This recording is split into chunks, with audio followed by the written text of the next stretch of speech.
A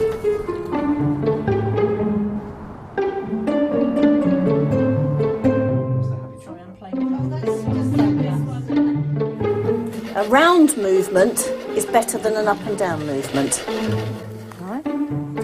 These women have gathered for a ritual.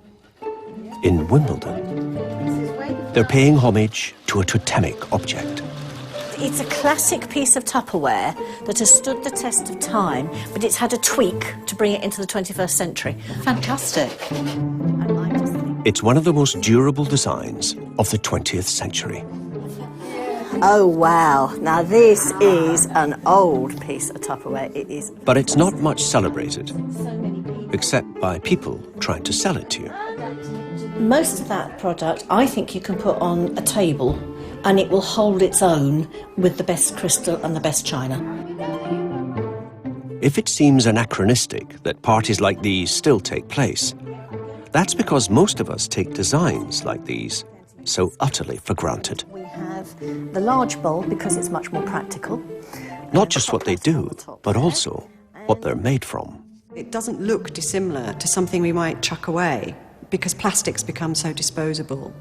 And it's hard to imagine this was once a really magical object that embodied the kind of aspirations of post-war culture. Launched in 1946, Tupperware is as much a child of its time as the baby boomers who would fill their homes with it.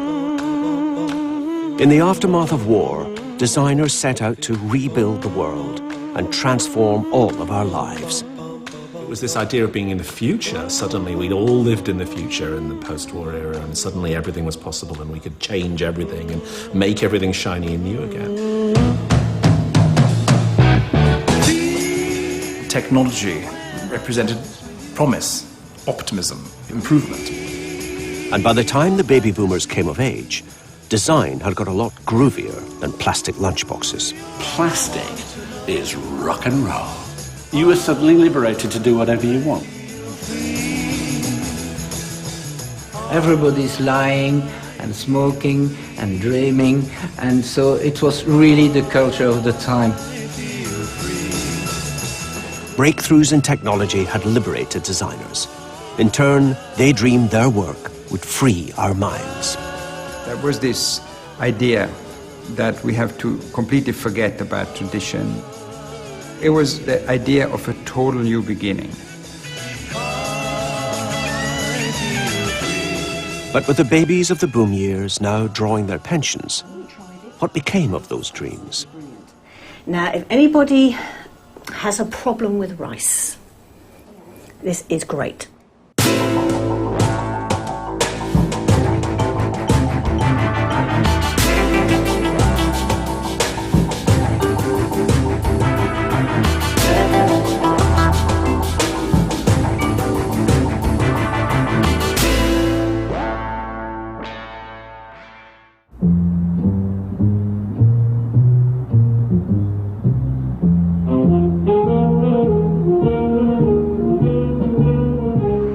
At the end of the Second World War, one nation's economy was clearly the winner.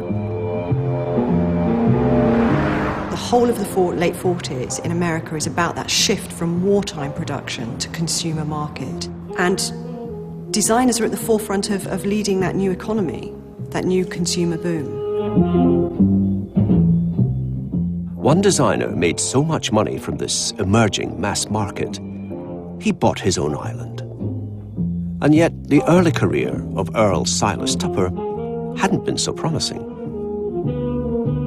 If we look at some of the designs he invented, like camouflaged combs for the hunting man or underwater spectacles, there's this slightly kind of gimmicky novelty value. Earl's luck changed when he got his hands on some polyethylene, a plastic at that time chiefly used by the Air Force to insulate radar. People like Earl Tupper were allowed by plastic companies to experiment with potential new consumer types of goods, because although they had 40 different types of plastic, they didn't really know what it could be used for. Earl Tupper ends up experimenting with injection moulding, and this is really his breakthrough.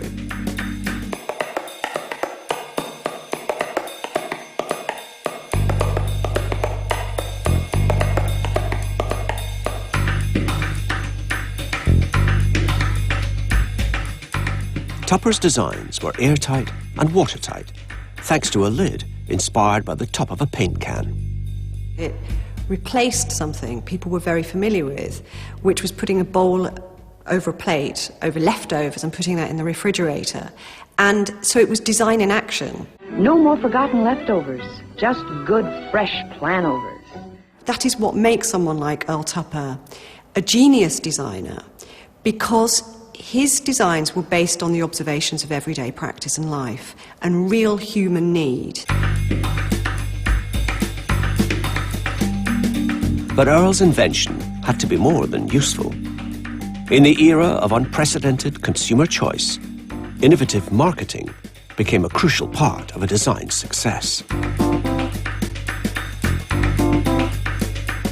At the beginning, Tupper had warehouses full of this genius object, but couldn't shift them. Nobody really got to grips with what was special about the product, what was different about Tupperware, until it was really demonstrated. Now let's go to a little town in New Jersey where things are really popping.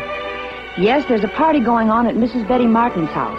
It's a Tupperware party, and it's really fun. Selling the merchandise through home parties rather than shops brought it to life. Put on the patented Tupperware seal, then press down the center of the seal and lift a little at one side. The parties weren't just demonstrating a product. They put it at the center of an aspirational lifestyle. The girls get together and meet their old friends and make some new ones.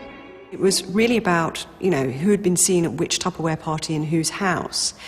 And they became very coveted objects through this process.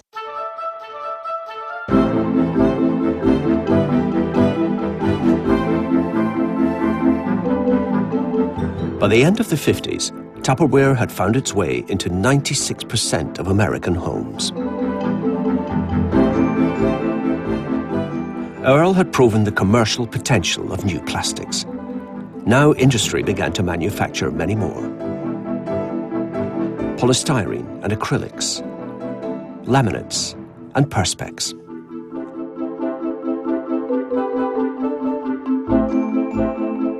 Byproducts of petroleum were transformed into objects of consumer desire. Through the enthusiasm of designers who now had a whole new box of toys to play with. Can you imagine how from this smelly, stinky oil, we have made something incredible? That's why plastic, it's one other incredible symptom of our intelligence and creativity, our science. People talk about plastic, but in fact, it isn't a thing like wood or steel or something. Plastics are lots of things. The name itself, plastic, meaning moldable, was a miracle.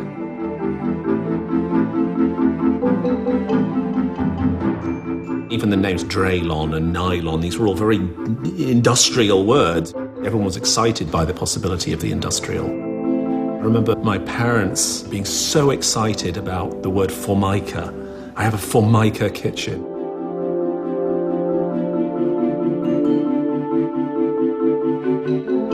In Fortune magazine in 1940, for example, there's a whole map made called Synthetica, which showed the different countries. There was the country of nylon and the new country of melamine. And there was even a really exciting island called the island of Rayon, which had a very exciting nightlife.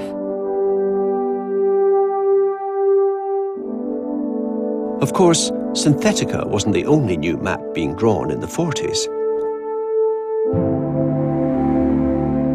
There wasn't much of a market for Tupperware in a post-war Europe of rationing and famine. But even amidst the rubble of newly liberated Germany, engineer Max Braun declared, "We're going to make beautiful things."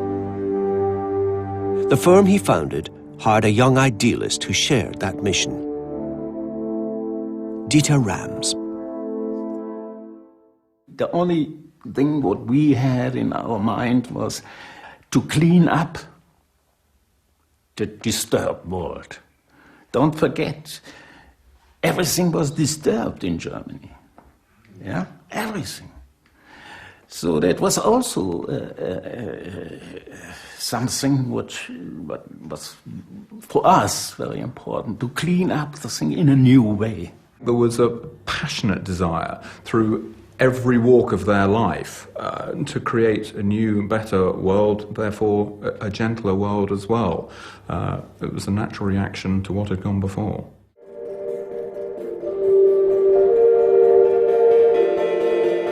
What this led to at Braun was a new approach to consumer electronics. Rigorously logical designs where decoration was stripped back to a bare minimum.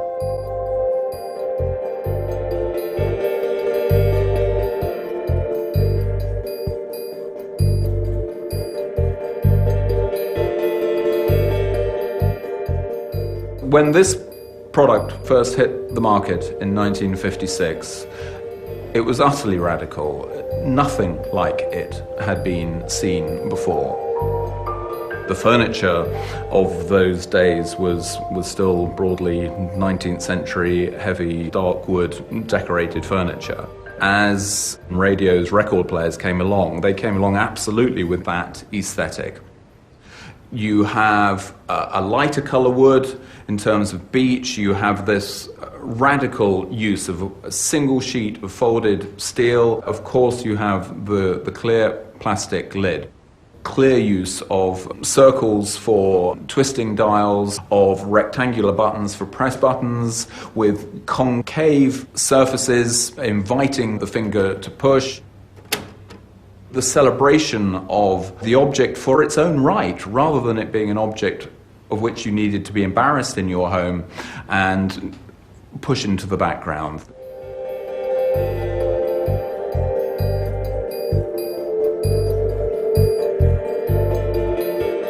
The instant clarity of Dieter's designs clearly obeys the modernist mantra that form should follow function. After years of propaganda and lies, the integrity of these designs was more than just pleasing to the eye. Thinking about new designs in a clear, honest way can also help the democracy, which was only a small plant at this time, which has to grow. And we were absolutely sure at this time, we were sure that that could help altogether to make a new society. I still meet people today of a certain age, they tend to be probably 70 plus, who remember the impact of this, that they were youngsters all craving this new optimistic world.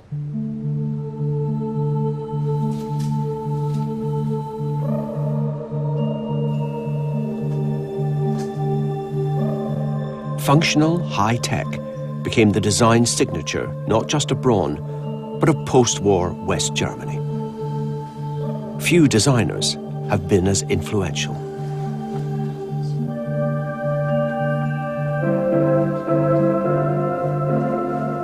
We used to worship at the altar of Dieter Rams, terrific. There was a purity and an essence and a perfection about that which we all loved as designers.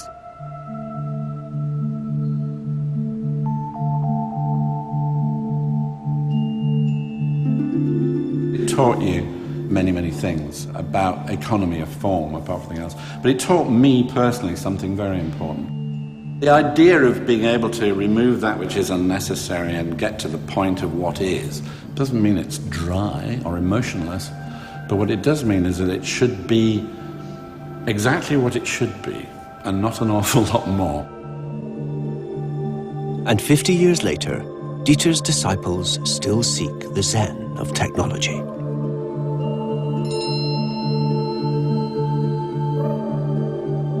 For us, simplicity is one of our fundamental philosophies, how you can just remove and remove to create something so optimal. And I think there's just an inherent beauty when you reach that point of you couldn't possibly solve these problems with anything less.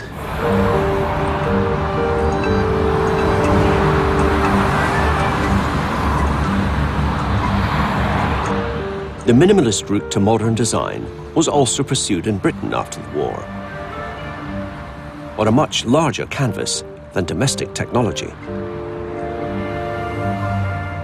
The motorways extended this idea of modernism to a much bigger, broader world. Everybody was drawn into it as they started to use the motorways. This was something terribly new to the British, and I think to some people a little bit frightening. Construction of the first motorway began in 1956, and with it came signs of where the nation was headed.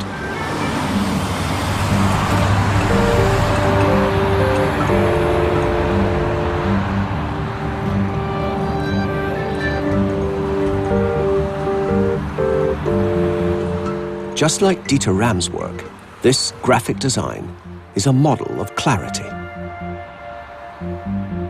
You don't want them to be fussy, so it's really very minimal. We were aiming for perfection of a kind. They were designing in the functional tradition. Fitness for purpose and simplicity are the keys to good design is the motto those designers were brought up in, and that's what they practiced. Margaret Calvert was straight out of art school when she teamed up with Jock Kinnear to change the face of Britain's roads. We were really seen as vulgar, brash, brave new world, I like to think. England was very conservative in terms of very formal, traditional capitals, beautifully spaced, serif typefaces. Dull, dull, dull. We literally did start from scratch. In place of the jumble of old signs, Kinnear and Calvert created their own font, Transport, and a uniform standard where every element enhanced legibility. Your starting point was from the point of view of the driver. What do you want to know, what do you want to see, and in what order? From a distance, you read word shape. You can't read the individual letters. You're actually taking in the shape of the name.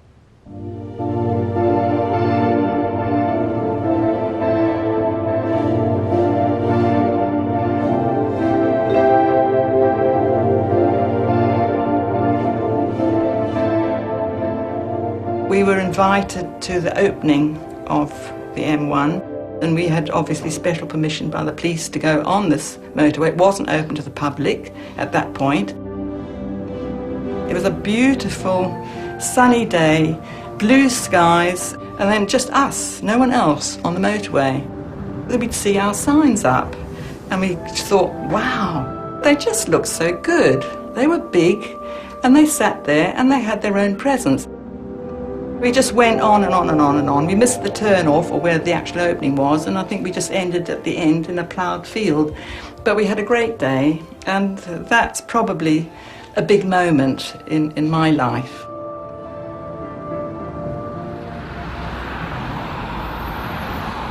Calvert and Kinnear went on to design all Britain's road signage.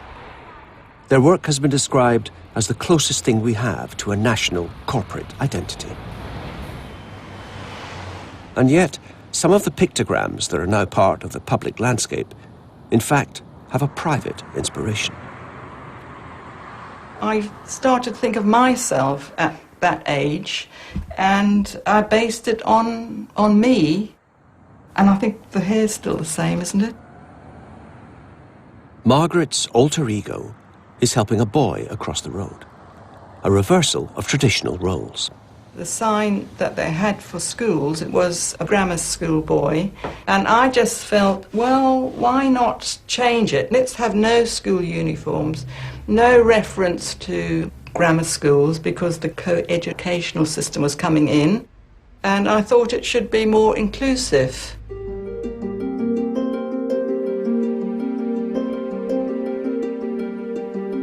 Calvert's graphic was a sign of changing times.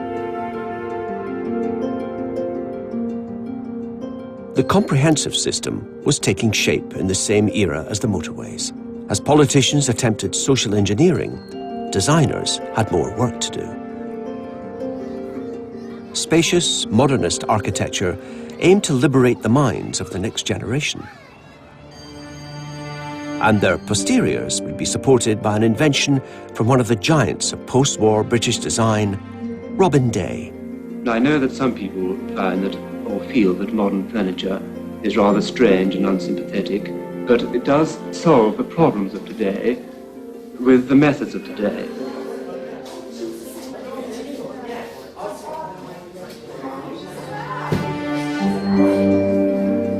After nearly 50 years and 14 million sales, the polyprop remains hard to beat.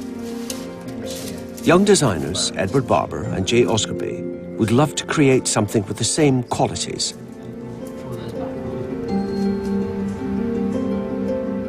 Stackable, light, strong, washable, comfortable. They've studied Day's design closely from a very early age. I think I had one over my head once when I was at school. I used to sort of carve into it, because you can actually scratch quite well into the side of it. And also with a magnifying glass, in the summer you can burn holes and you burn your name into the back of it. As a consequence of its universality, the fact that you see it everywhere, it's really hard to look at. It has this kind of anonymity now, because it's so present, you know, and it's so deep-rooted in our sort of landscape. The polyprop was perfect for public buildings, not least because it was very cheap. That is the holy grail for the designer, to produce the best possible low-cost piece of furniture. Day's new chair cost less than a quarter of the price of its traditional wooden rivals, mostly because it was so quick to produce. The only way to achieve a really low-cost piece of furniture is to have no assembly time and no finishing time. So the only real material that can actually achieve that is plastic. It comes as no surprise to learn of a technique new in Britain, instant chair.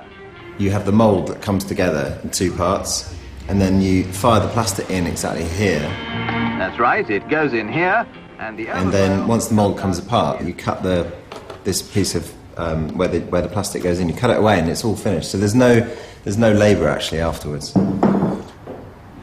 It takes less than a minute to be moulded, and a further 30 seconds to fit the shell to its tubular steel legs. Yet for the designer, this cost efficiency wasn't inspired by a rush to get rich.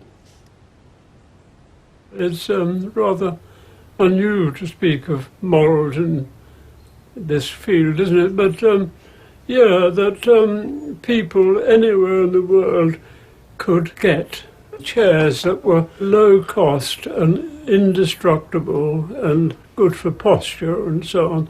Yeah, I think I felt that was a moral obligation.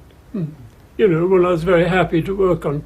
It's a socialist concept that low-cost, good design is right for everybody, but it's also a reaction to over-ornament and its association with a kind of bourgeois living. And it's the idea that good, simple design is fit for purpose and fit for everybody, and this chair is that. While designers in post-war Britain modestly saw themselves as servants of society, elsewhere in Europe, they were lauded as artists.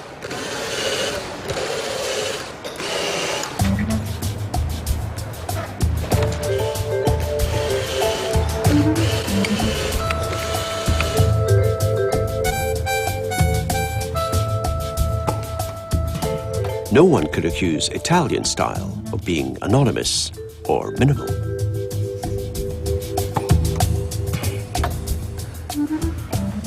I'm looking for some example. Alberto Alessi was born into a firm which embodies the Italian approach to design. The company museum is stuffed with 6 decades worth of experiments. These were the very first prototypes of 2 projects by Achille Castiglioni, a large fruit bowl. This is a prototype made by the famous Milanese model maker Sacchi. The Aldo Rossi coffee pot.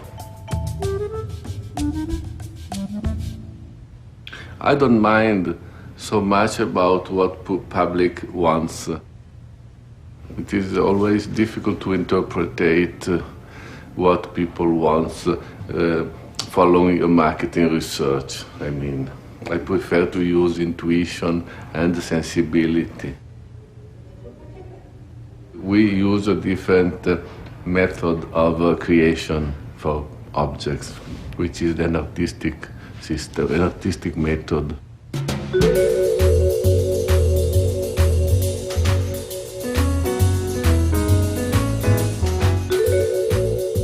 This design captures the moment Alessi began producing on an industrial scale.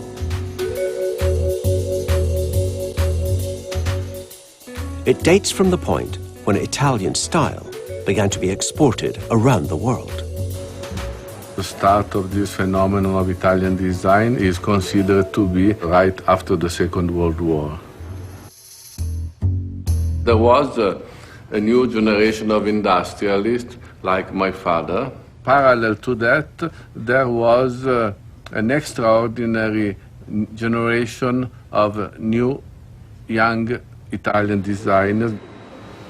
Many manufacturers were quite happy to talk to very interesting avant-garde architects and designers. They were their friends very often, and many Italian business people had indeed trained as architects or designers or engineers themselves, quite a different tradition from in Britain, where business people were, pure and simple on the whole, business people. Marshall Plan funding encouraged Italian industry to move in this artistic and peaceful new direction. Designer goods built the foundation for Italy's post-war economic miracle.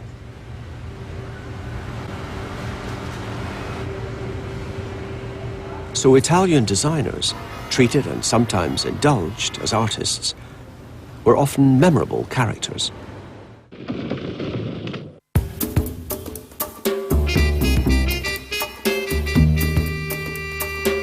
The most exuberant of them all was Joe Colombo.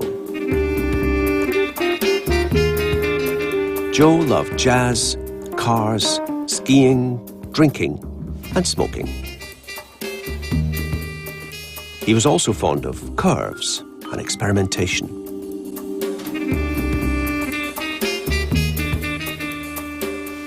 Above all, he loved the notion of change and spent his career trying to create the environment of the future. I remember it was fantastic to come in every year to Milan Fair and see what Joey cooked up now, because he always had something. You probably heard about the convertible bed.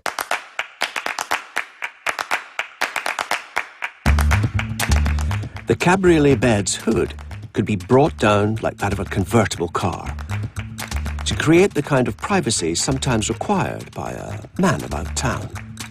It came with built-in radio, phone, fan, and cigarette lighter. Everything but the girl.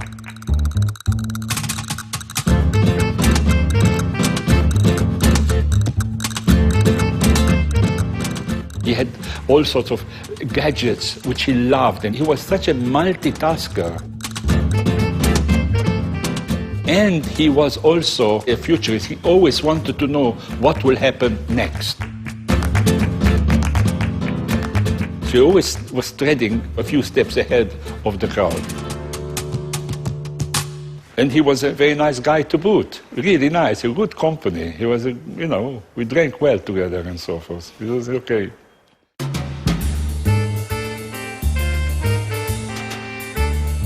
In many ways, Joe was a quintessentially 60s figure. Above all, in his favoured choice of material. Plastic had now come of age, just in time to define the pop era.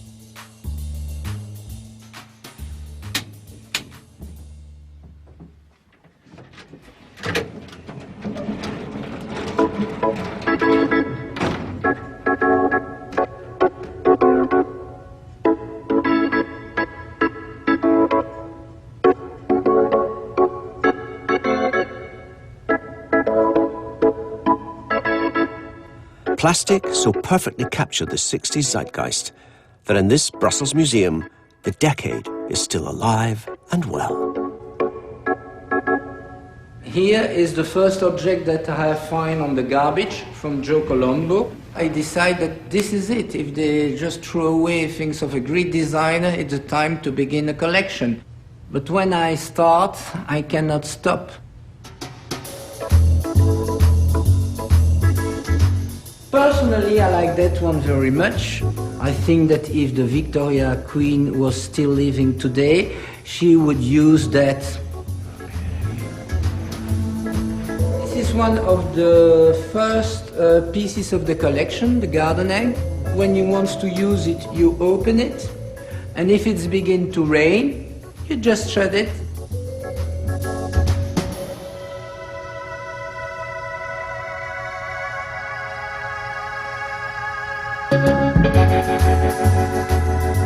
We have here the glove of Joe DiMaggio that has been the husband of Marilyn Monroe for 1 year. More pop than that is impossible to imagine. It's the ball chair of Eero Aarnio from Finland, and if you put that in a big area, you have the impression that you bring back a certain... I don't find the word.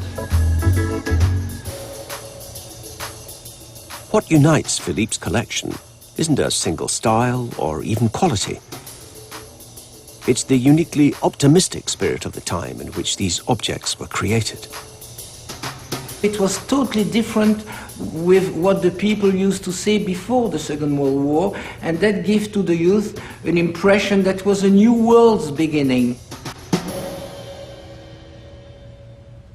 This is a chair, and you sit here, you put your head here, everybody's lying and smoking and dreaming, and so it was really the culture of the time, and I like that too because I'm running after my youth. Plastic in the 1960s really promises a kind of liberation to both the designer and the consumer.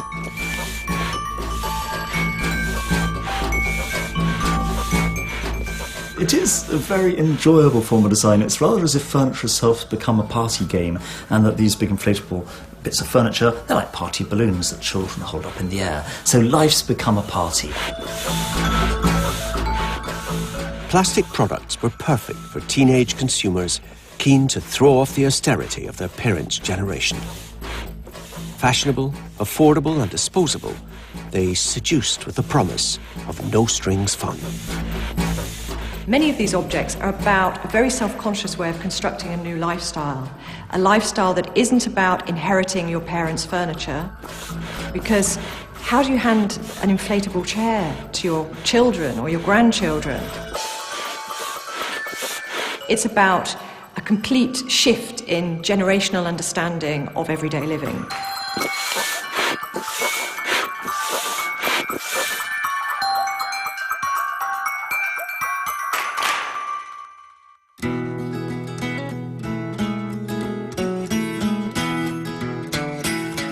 The designer who most exemplified this spirit of the 60s, who took design to the edge of what was possible and then beyond, was Werner Panton.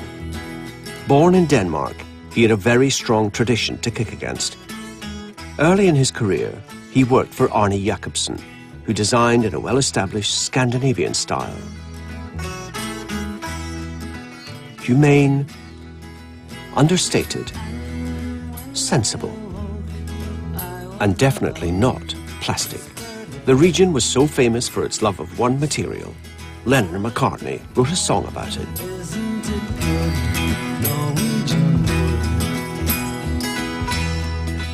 Everything was brown and beige and dirty colors, and then Werner came with all his brilliant colors, and everybody said that he was absolutely crazy. Back then people were used to living the same way their grandfathers and grandmothers did, and it was just not done to change anything. And he definitely wanted to do something else and show you have other possibilities too.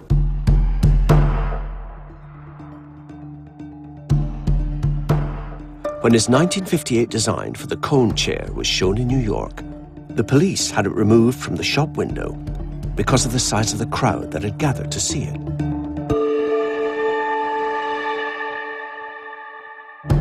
But Werner had only just begun. He dreamed of something no one had yet achieved. A chair that would be moulded entirely from a single unbroken piece of plastic.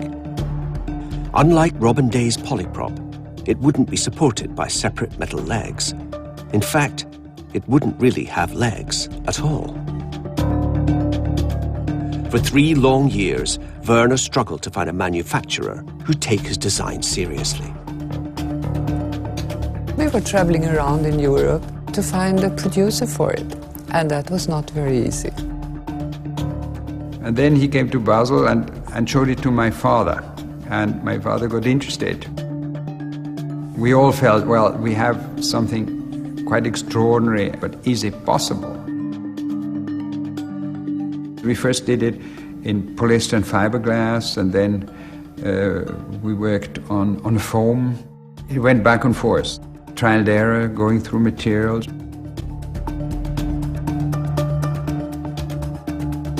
After several years of intensive technical experimentation, an astonished world finally got to perch upon the finished product.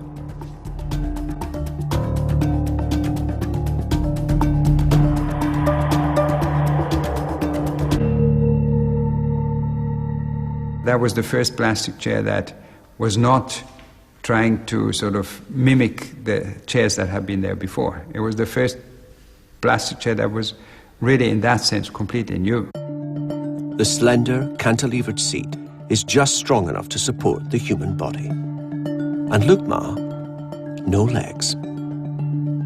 As Eric said to Ernie, you can't see the join, because of course, there isn't one. It was the first single material, single form chair ever to be injection molded in plastic. And that is the holy grail in design, to create single form products that can be absolutely mass produced just as if they were road cones. That's what the objective was here. It was a dream.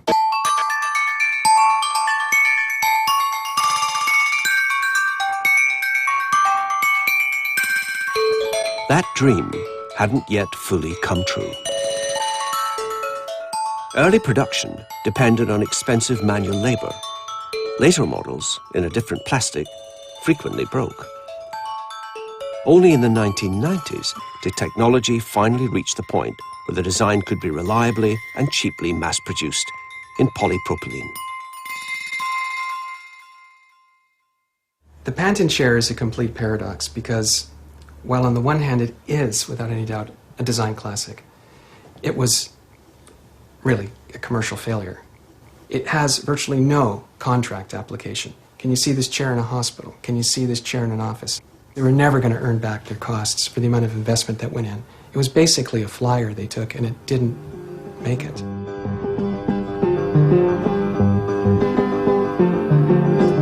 But the practicalities were never the whole point. The S-chair was to furniture what the White Album was to pop music. As much as it's something to sit on, it's about the concept of a chair. It was a design as liberated as its times, something Amanda Lear made explicit for the readers of Nova magazine. There was this idea that we have to completely forget about tradition. When people until now sat on this height, we have to sit on the floor. If people were doing this standing, we have to doing it sitting. If they were on one level, we have to create 2 levels. And it was the idea of a total new beginning.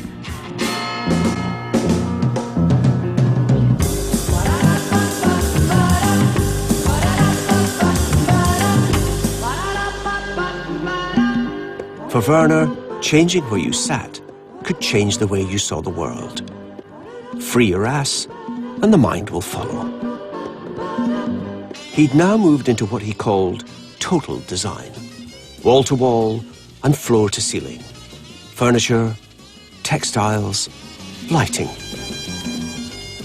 And what he's getting into there, high design with a capital D and environments, and this new world of introspection, which is coming out of hallucinogenic drugs like LSD and mescaline, that exemplifies the psychedelic sort of urge to design an environment that expresses some kind of inner voyage, or a trip. This period saw the start of a design revolution which would liberate us all in a fundamental way. But it didn't take the form Panton dreamed of. As it turned out, the road to personal freedom wasn't paved with psychedelic soft furnishings.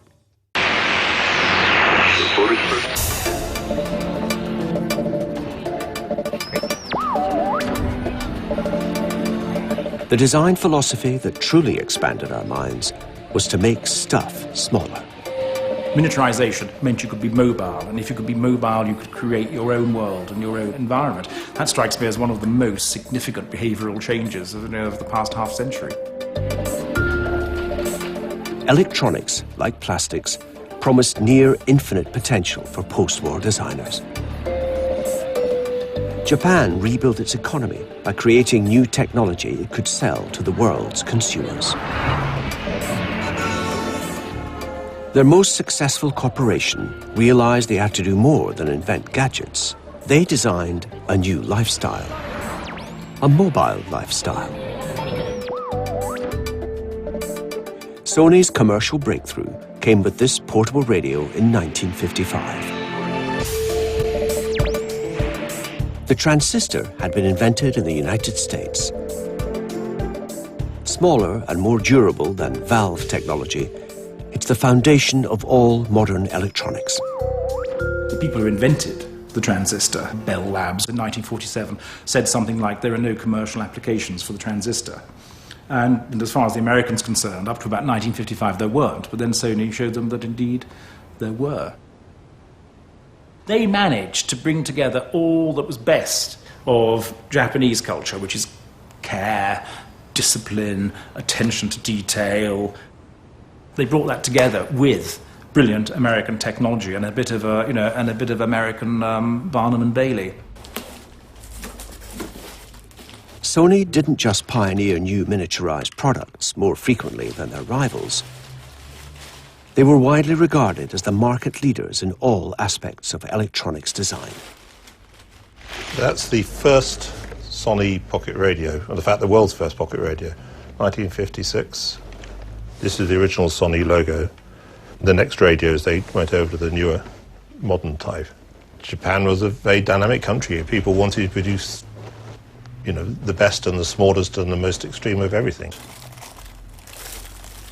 They were hungry, as Germany and Italy were at the time. They wanted a new world. They had to rebuild themselves. They'd been destroyed, so they just tried harder. Here's one for the girls. The way it's presented in a sort of jewellery case. There's a design language which they developed which was superbly able to articulate concepts of miniaturization and preciousness.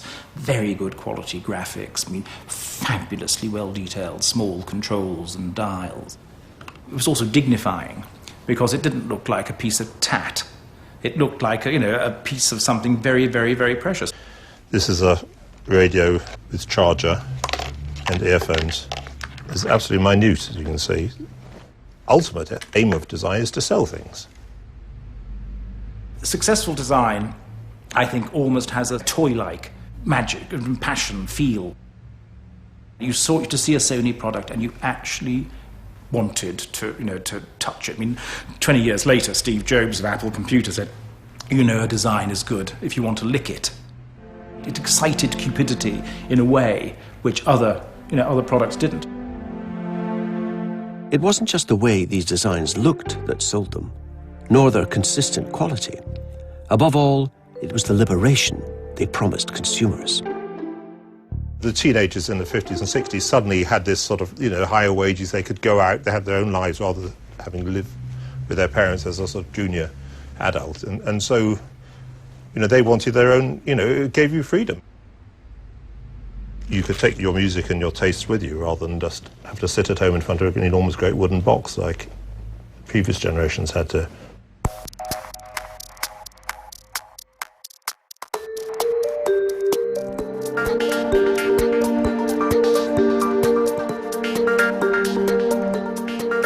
one design more than any other established the portable lifestyle we now take for granted.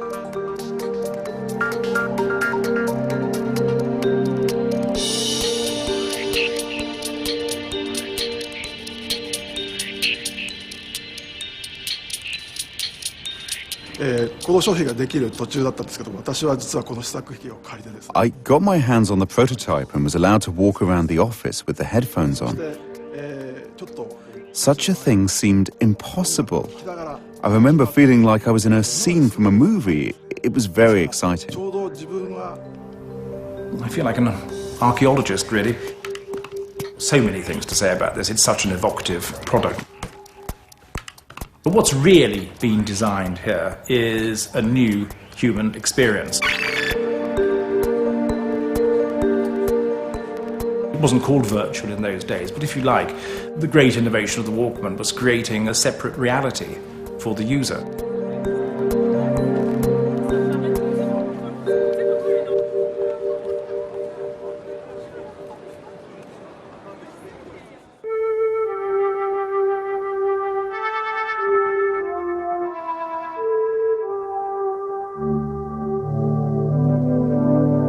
Our nomadic desire to carry our world with us wherever we go had inspired other designers back in the 60s.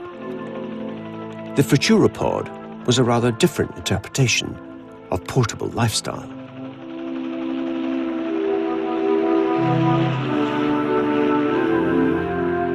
This one's touching down in Lakewood, New Jersey, where it's still standing to this day. Just about.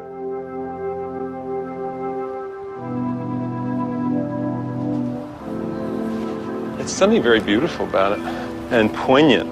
The utopian fantasy that's what it ends up as. Here's some big funky leak right there, dripping water. Romantic ruin of the modern era.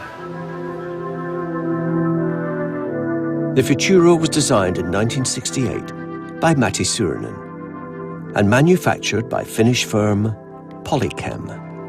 It was built largely from polyester.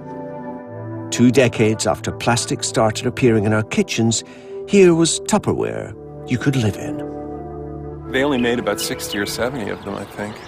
The illusion was that they were just plopped down like little spaceships. You know, the helicopter would bring them in, but of course they have to be hooked up to a cesspool and to plumbing. So that sort of destroyed the illusion. Inside was a future from the mold of Joe Colombo or Werner Panton.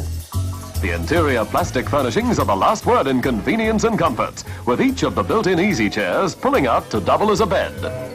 Like its era, the Futuro dreamed of endless leisure. Quite probably the horizontal variety. It was featured in a big way in Playboy magazine, you know, as the ultimate escape house. This idea of being able to put a pod somewhere, luring your prey in with martinis and a little fire in the middle. You know, all the images of this, they always have these sexy Scandinavian women dressed in Mary Mecco outfits. They came out of a very male, kind of chauvinist logic of that period. It was plastic and it was sexist. It's kind of like a great plastic sex toy. And aging sex toys have a certain appeal, I guess, to some people. The Futuro house fell to earth rapidly. Dreams of space-age living were swiftly grounded. Just as the pod was launched, people were beginning to question whether the future was quite as bright as had long been promised. This is a critical moment in human awareness about the environment. People realize how toxic plastic is. It goes from what's sleek and sexy to everything that's bad and negative in Western society.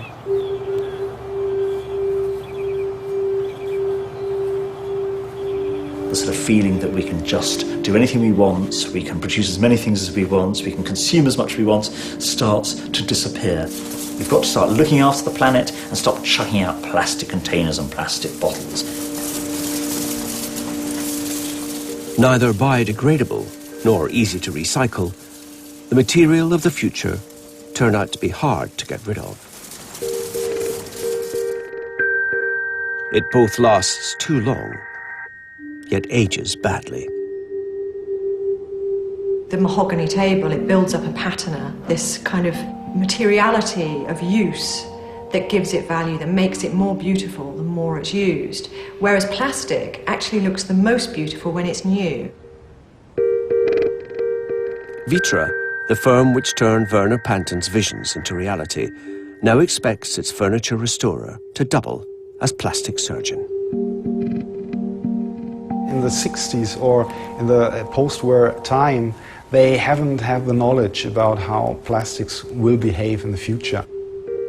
They started just to mix up components to see what happens. What you see here is they chose polyester as a plastic material, but it's very brittle. So because of the brittleness, you have all these cracks. When they start to develop plastics, they thought that they solved a lot of problems for eternity. So then really after a very short time, they found out that that is not so. Just when the future finally arrived, people realized it wasn't all that it was cracked up to be.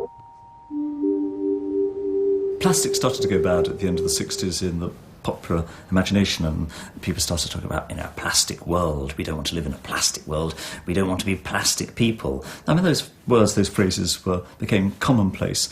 Plastic has been a sort of great saviour and had become the symbol in many ways of a modern post-war world. Now was going to be consigned to the rubbish dump. Sociologists were very worried that contemporary life, contemporary relationships were becoming more and more fleeting, and that plastic as a material was somehow a metaphor for this transient mobile lifestyle we were all encountering, where nobody really cared too much about the quality of their relationships. In the decades after the war, much of the world had felt unprecedented faith in the future. Design had embodied this promise of progress and had aimed to liberate us all. But by the early 70s, optimism about the future had ebbed away. Along with it went any excitement about the materials and designs of the post-war period.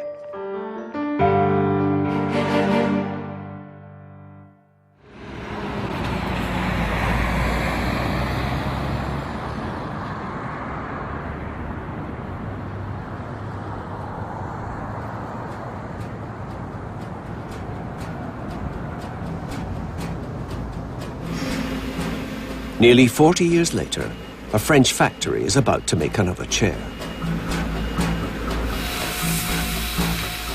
Plastic balls in one end, finished furniture at the other. No assembly required.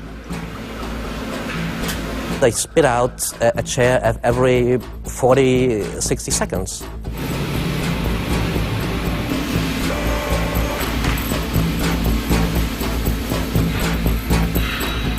Goes like vroom, vroom, vroom, and they pile up, and there you go. This is the perfection of the injection molding process pioneered by Robin Day and Werner Panton. The monoblock chair is formed from a single, seamless piece of plastic.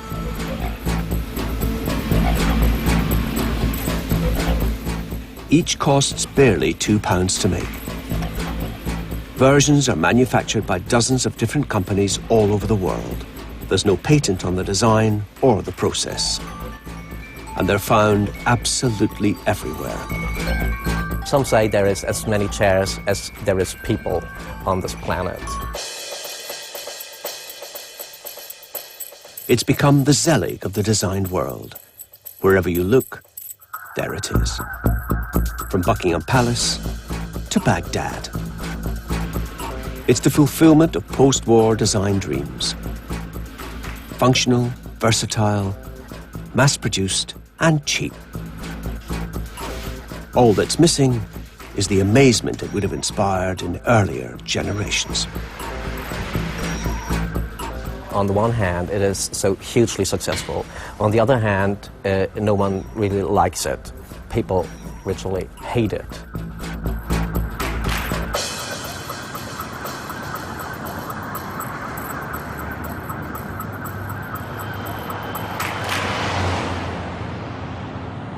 When you look at something like this now, it becomes synonymous with landfill.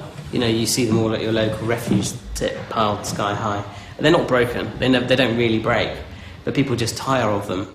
The thing is about this chair, and the reason why it's been so successful in its million different guises, is that it actually does perform pretty well. You know, it's an armchair, it's probably quite comfortable, it's incredibly cheap to produce, it stacks, and so, it's actually not as dumb as it looks. I mean, it's not an attractive looking piece, but it's an incredibly functional thing.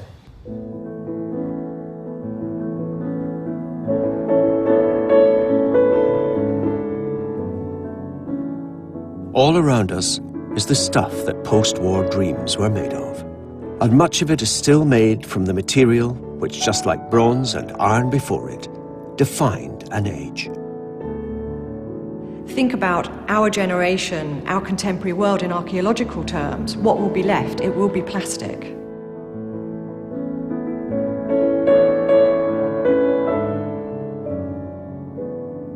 We live in a totally plastic world, a world transformed by plastic. It's just that we can't see it anymore. It's not so visible. It's woven into everyday objects, everyday structures, from architecture to textiles. Plastic is no longer an object of optimism.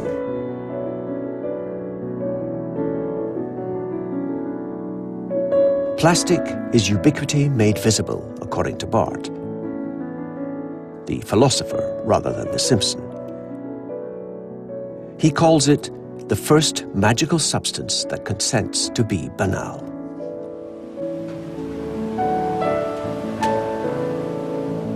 But for a particular type of person, plastic remains miraculous. Life without plastic for an industrial designer is almost unimaginable. We almost think in terms of plastic, because with plastic we can do almost anything, and the frontiers of what's possible with plastic are moving outwards all the time, affording new possibilities. I don't use wood, stone and leather because I have not a lot of respect for these materials, because I love plastic. Our civilization is based on intelligence, and plastic is pure human intelligence.